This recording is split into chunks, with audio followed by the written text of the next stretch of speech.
L'associació Azotea ha anunciat les activitats programades per als propers mesos, amb tallers inclusius destinats a promoure habilitats socials i creatives amb persones amb trastorn de l'espectre autista.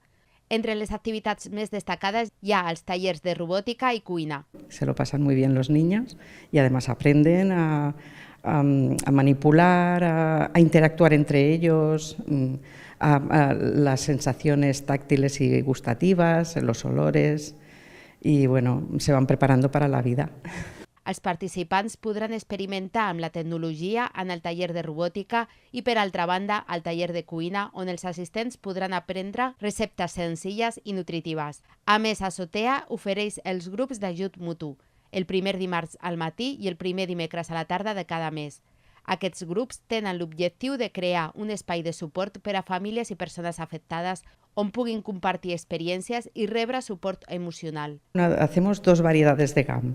Hacemos un grupo de ayuda mutua que es un grupo donde quedamos las familias para poder hablar de todas nuestras inquietudes y todas nuestras estrategias. Nos damos consuelo unos a otros, reímos, lloramos y tienen también mucha aceptación porque las familias están muy necesitadas, ¿no?, de comprensión i de sentir-se en grup, ¿no?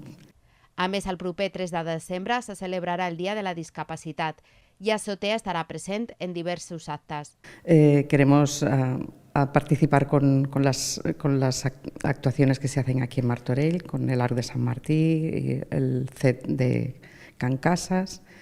Activitats independentment per si són socis o no d'Azotea, tot i que les tarifes poden variar segons la vinculació amb l'associació. Amb aquestes activitats, Azotea reafirma el seu compromís en la inclusió i suport a la comunitat amb TEA. Una associació que ja compta amb una nova delegació a Olesa i pròximament a Abrera i Sant Andreu de la Barca.